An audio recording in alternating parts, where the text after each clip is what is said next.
get started. First of all, I want to introduce myself. My name is Pam Kelly. I am the Director of Dual Enrollment at Jefferson State Community College. I want to commend each and every one of you for taking on the challenge of a college class while you are still in high school. In our office, we say that there is no such thing as a dual enrollment class. There are only dual enrollment students who are taking college classes. And so I really want you to let that sink in, soak in.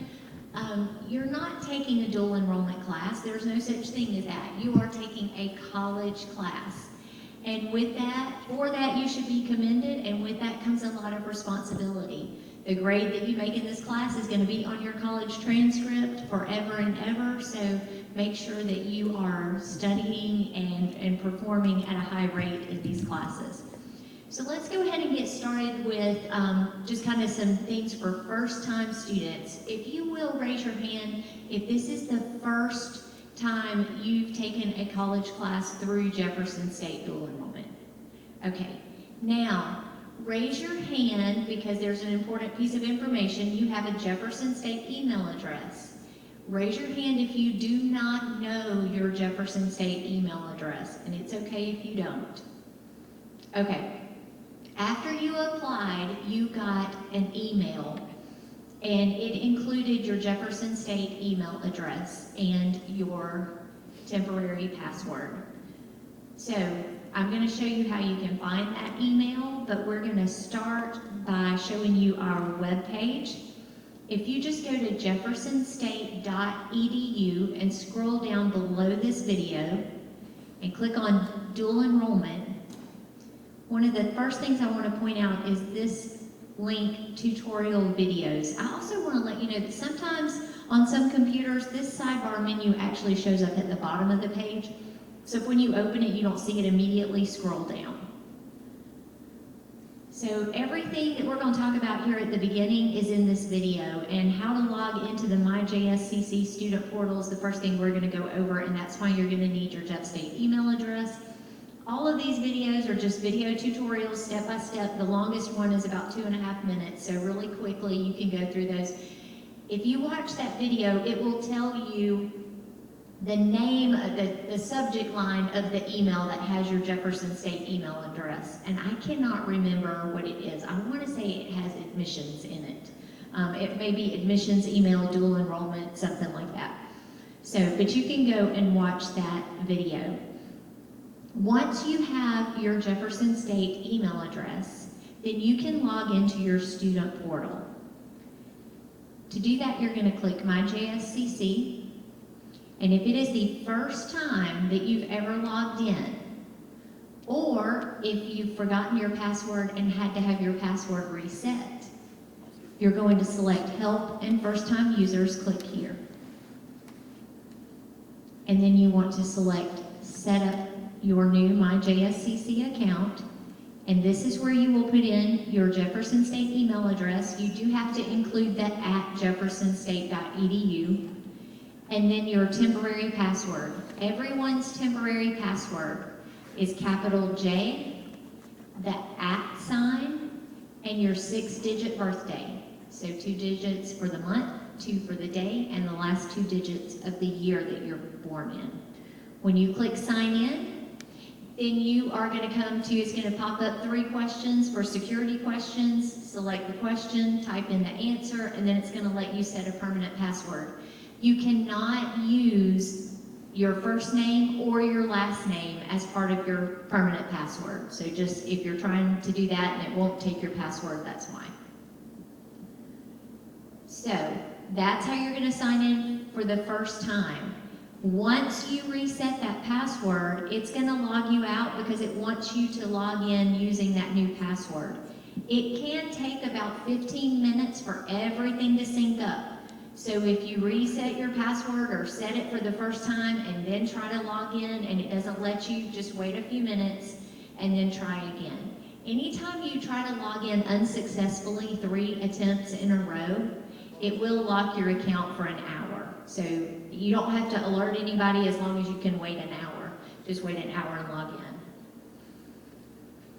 Now, one thing I do want to let you know, if you have taken a class with us before, and you can get into the portal, and I'm going to show you this when we get to the portal, but you can get to the portal, but you can't access any of the links within the portal, then your password has expired. To set a new password, you do that helping first-time users here, and then you would select click here to log into the old password site. Then it's going to tell you your password's expired, what's your old password, what do you want your new password to be, same thing, wait 15 minutes, you can log in. Then it'll take you here, log into the MyJSCC student portal. Of course, I have my stuff saved, so you're going to type in your email address, your password, and sign in.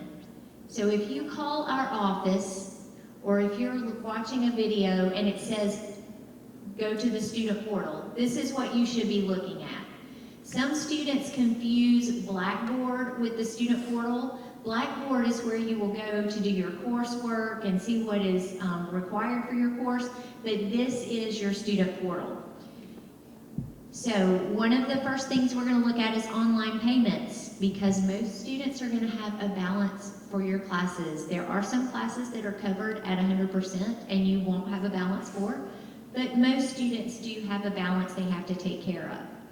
So before I even click in here, well, let me show you, get to this point. This is where I'm telling you, anytime you have to log into something for Jeff State, it's going to be your email address is the username, and then whatever you set up for the password.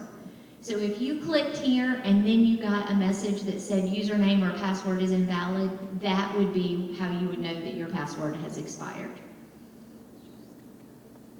So I'm going to log in here, and I haven't taken any classes. I'm not registered for any. I've taken a class, but I'm not registered for any for fall. So I'm showing a zero balance.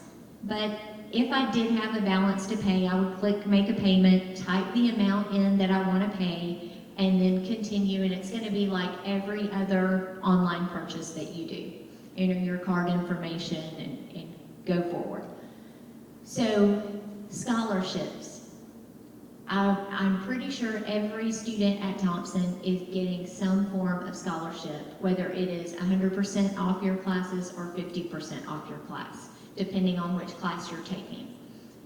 Those scholarships are applied by our business office one time per week. So say you're in 2 classes and you come in here to check your balance, and your balance is like $1,000. And you're like, ooh, that is a lot. Just wait, because your scholarship hasn't applied yet. So give it a few days, log back in, and see if that scholarship's been applied. If it still hasn't, you can email our office and ask about that, and we'll get the business office involved if we need to do that. So, while we're on the subject of making a payment, how many of you will have someone other than yourself paying for your classes? Either a parent, a grandparent, a really good friend? Okay. If a parent or grandparent is trying to pay for your class online and they call our office and say, hey, I am trying to pay Sarah's dual enrollment balance, but I can't get into her account. Can you please help me log into the account so I can pay her balance? Our office has to say no. We cannot help you do that. There is a federal law called FERPA. It applies differently at the high school than it does at the college. So at the high school level, your parents can call and they can get information from the school. But FERPA states that the educational rights and the rights to the educational record of the student transfers to the student when the student turns 18 years of age or is enrolled at a post-secondary institution. And Jeff State is a post-secondary institution, so even if you were 12 years old, but in the 10th grade because you're a genius, and your mom called and wanted to pay your balance and know how much you owe, we still can't tell, even though you're 12. We can't tell them because you're a college student, okay? Now, what we want everybody to understand, it's not because we don't want to help you or your parents. We certainly want to help in any way that we can. So what we need you to do is if there's a problem with trying to make a payment, we need you to call, not your parent to call. But you're welcome to have your parent on speakerphone, you can do a group call, that is fine. But we do have to talk directly to you when we're talking about how much you owe, what classes you're registered in, how to make a payment online. I mean, we can give a parent general information. I can tell them to go into the student portal and select online payments and then proceed with the payment, but I can't tell them how to log into your account. There is, I'm going to tell you later on, show you how you can give us permission to talk to a parent. You can sign a waiver form allowing us to speak to specified people, and you have to give us the names of the people you want us to be able to talk to. We still cannot help that person log into your account. That is your personal account. But at that point, we could tell that person what your balance is, what classes you're registered in, all that. Another thing is parents don't talk to college instructors. College instructors work with students, they don't work with parents. So by all means, we encourage you, if you have a question or something you need to address with an instructor, let your parent or guardian or a trusted adult, even Ms. Vickers could help you, compose a good email to the instructor, but the email needs to come from the student, not the parent. So just keep that in mind. And again, that's how you're going to do payments. One important date, I'm going to talk about important dates a lot, but August the 30th, that is the last day to make a payment on your account. Everything has to be paid in full by August 30th. Okay, view grades. So you can view your grades for classes. These are only final grades. Just to show you how this works, you would select a term, select the course level, which is always going to be undergraduate, and it will populate your grade in your class. It is not going to give you a numeric grade. You will have a numeric grade on your high school transcript, but when you check for your grade in college, it's only going to say A, B, C, D. But it is important to check this after every semester. So sometimes our instructors use the grade book in Blackboard, but because Blackboard closes at the very end of the semester, instructors don't always include the final grade, the grade on the final exam in there. So make sure you check this at the end of each semester. If, let's say, I was in this class and I thought that I made an A, but my grade here says I made a C, then I would need to contact my instructor, email them from my Jefferson State email address, and make a request of them. So that's one thing I'm going to ask all of you is when you contact us, please request something from us and don't demand something from us. We love to help students, but we love when requests are made and not demands. So email your instructor and say, I really thought I had an A in this class. I don't understand why I have a C. Could you please explain why my grade going into the last two tests was an A and now I'm down to a C in the class? And it may be a thing where the instructor looks back and says, oh my goodness, I totally forgot to factor in the grade for test number 2. So yes, you're right, you should have had an A. Or they may come back and say, well, you had this going in, you made this grade on this exam, and it was worth X number of points, or whatever percentage in the class, so that kind of thing. But just make sure you communicate those things. Any problem with your grade must be settled by the midterm date, the date of the automatic withdrawal, the following semester. So if you have a problem with your grade at the end of fall, it has to be resolved around the 1st of April. If you wait after that, then you've foregone your option to challenge the grade. So make sure you deal with those things. that can be a struggle for students, especially who forget to check this in May and leave for the summer and come back in the fall and realize, whoa, something's wrong. And they've missed the whole semester when they had a chance to do a grade appeal. So that is how you're going to check your final grades. You also need to check your Jeff State email, which you can do right here. And again, one of those videos was how to check your, how to set up your Jeff State email. So make sure you check your Jeff State email. We do recommend that you download the Outlook app on your phone so you'll get alerts when you get an email to your Jeff State email address. I'm going to go ahead and tell you there are a lot of campus announcements that are not going to apply to you. So you can just go through and delete those. But you can, your instructor's going to communicate with you through your email. So maybe your high school, the instructors here at the high school may not, but if you're taking a class with one of our instructors, they will communicate either through email or Blackboard messaging. So make sure you know how to get into your email. I do want to show you a couple of shortcuts. You can go directly to your email from the home page by clicking O365, and you can get directly into Blackboard by clicking this BB.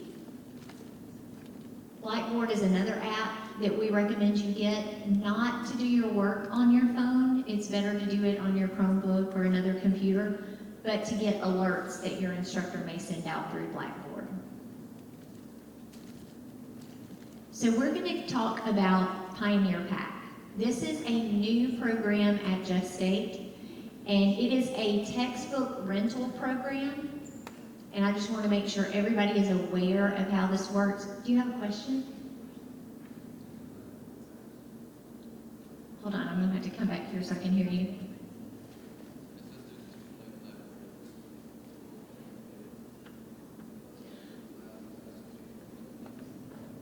Okay, yes, there is more than one Blackboard app. Let me see. If you go up here and just search Blackboard,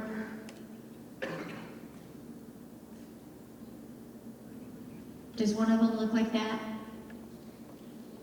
No? I will have to check on that. I'll look when I get finished and let you know about the Blackboard app. Great question though, thank you.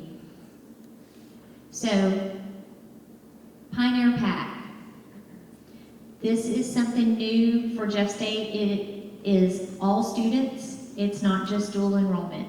You can get information about Pioneer Pack right here on our webpage.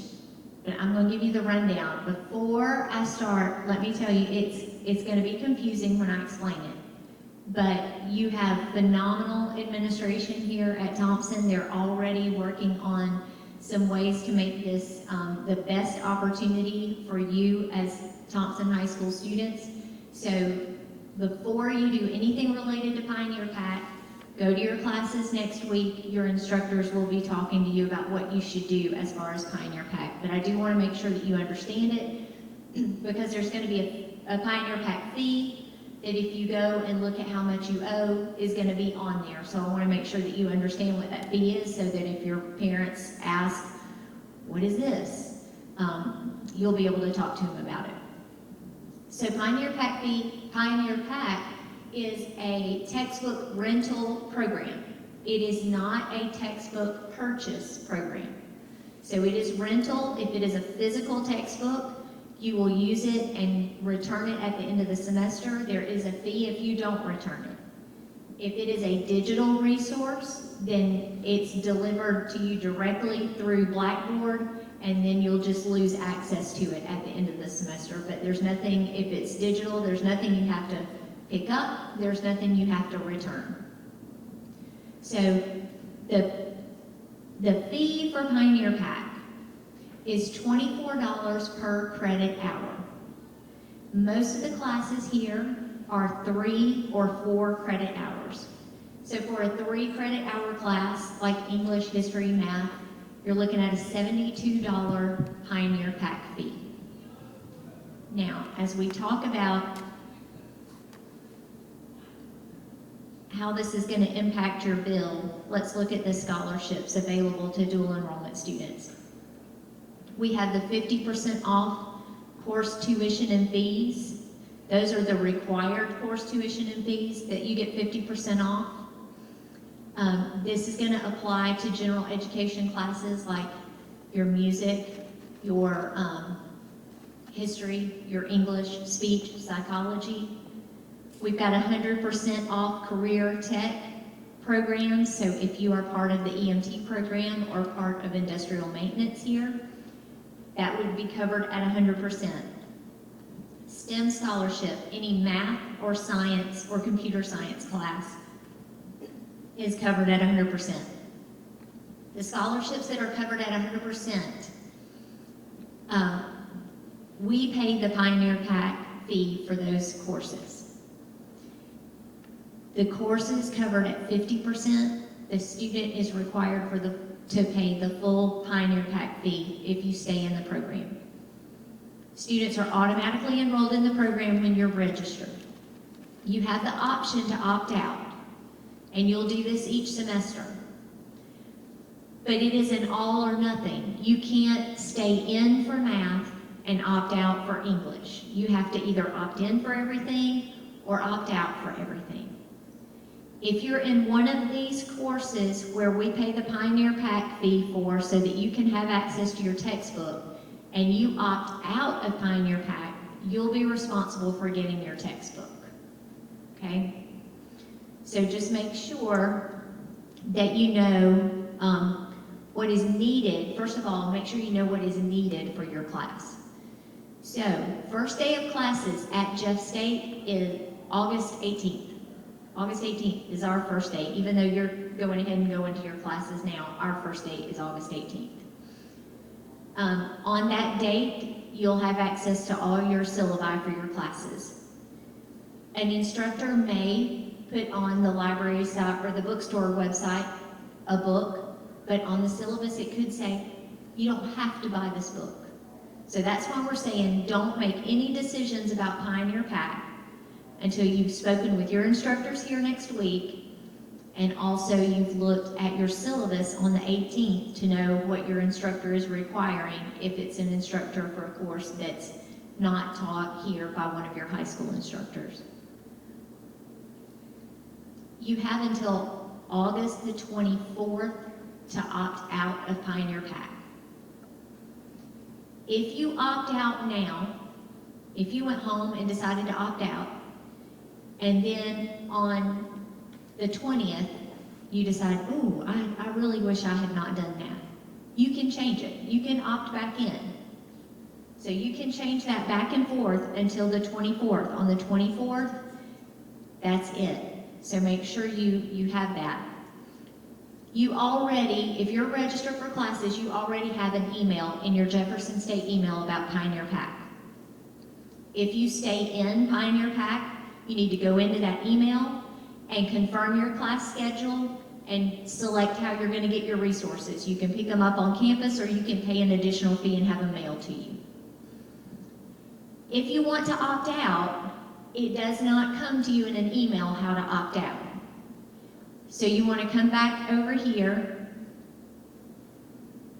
to our website, Pioneer Pack, go to this top link, and if you scroll down to the frequently asked questions, one of the questions is, how do I opt out? And you can click right there. It'll ask you to log in using your Jeff State email and password, and then it will ask you if you want to opt out. You say yes. It's going to say, are you sure? You're going to say yes, and then it will say, okay. And I think it actually says, you can come back, and you'll probably get another email. Are you sure you want to opt out? So, but the process is just a few clicks from what I've been told by a couple of students who have already opted out. Again, that decision has to be made by August the 24th. There's another important thing for August the 24th. If you get out of a dual enrollment, a class that's taught through dual enrollment, So you can drop the class up until August 24th, and after that you have to withdraw from the class. And those are two very different things, so let's make sure that you understand them. When you drop a class, you're not responsible for paying for that class.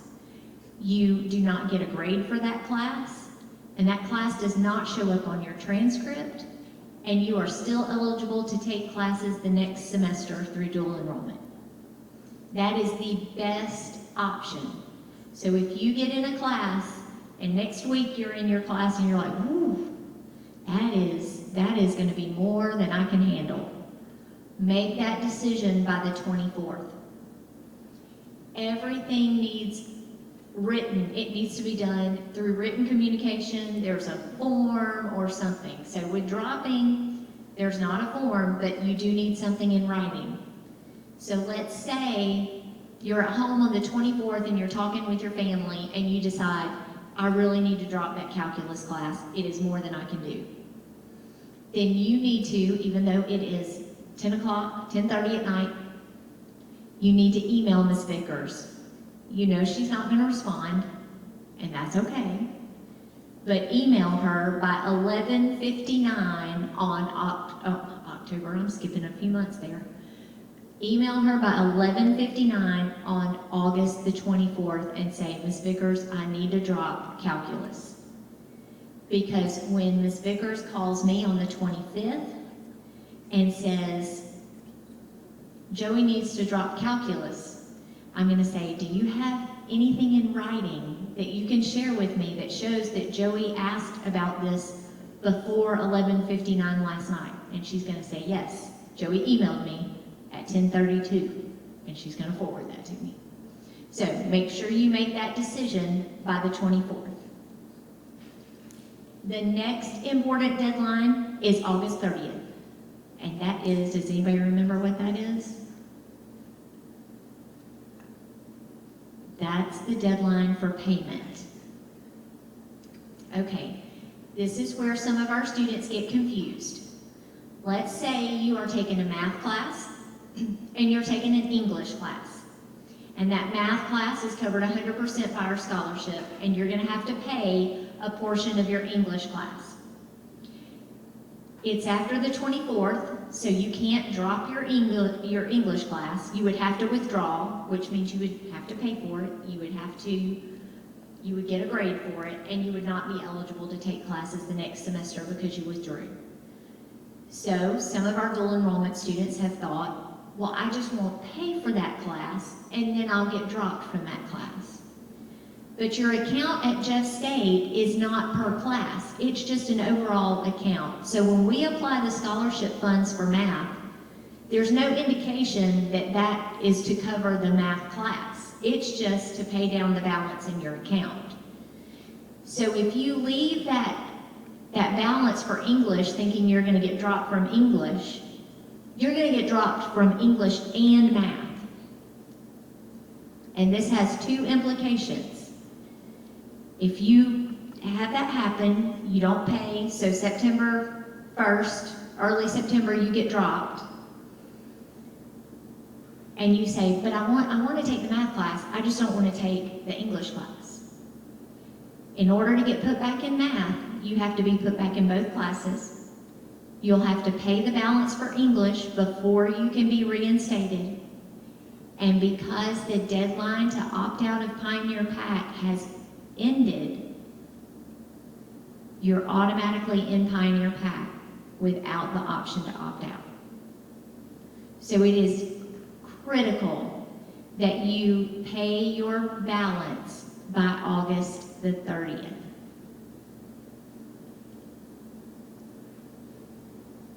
Okay, I'm trying to think if there is anything else. I do want to share in your envelope, there's some resources, a resource card with several QR codes. That top one goes to our website. The next one is AccuPlace or placement testing if you end up wanting to register for a course that requires a placement test.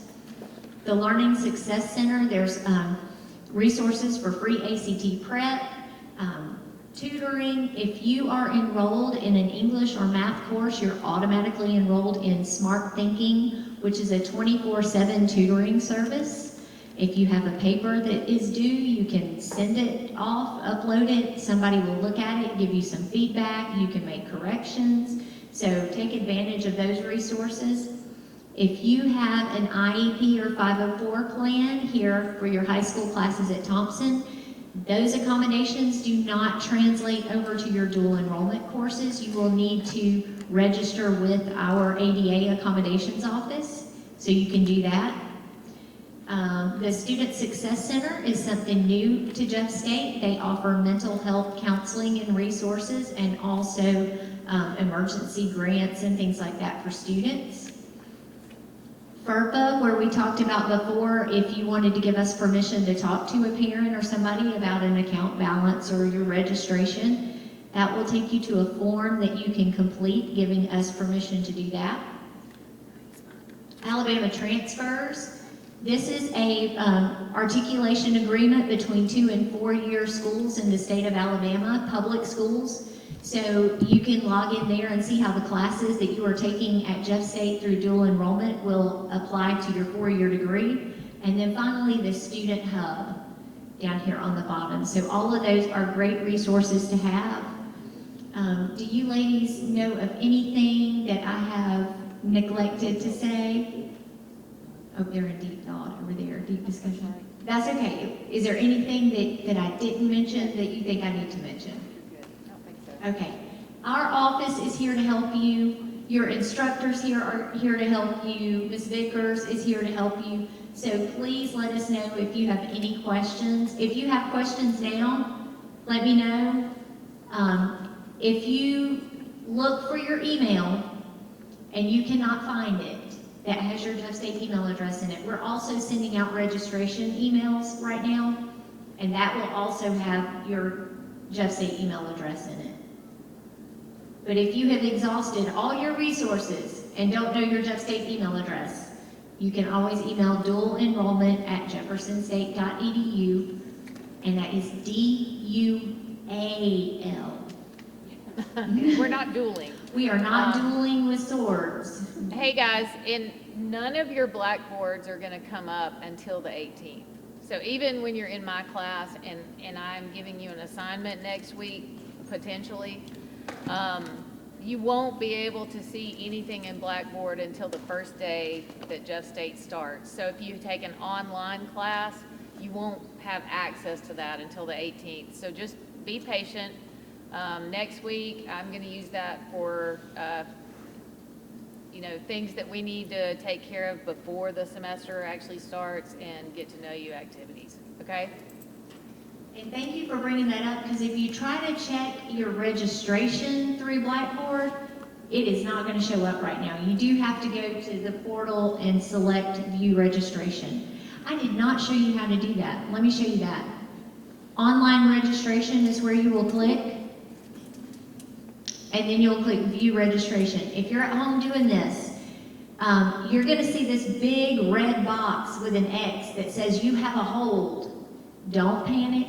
All dual enrollment students have holds on their accounts. All that is doing is preventing you from registering for a class or dropping a class without us or Ms. Vickers knowing. So all of the registration and dropping is done through our office. That's the only thing that the hold keeps you from doing. And if you have submitted a schedule change and you're still showing to be in a class that you didn't intend to take, or there's something that's not showing up that should, give us both a couple more days to get those records finalized. Any questions? Okay, you've got about 10, 11 minutes, so let's just hang out in here. You can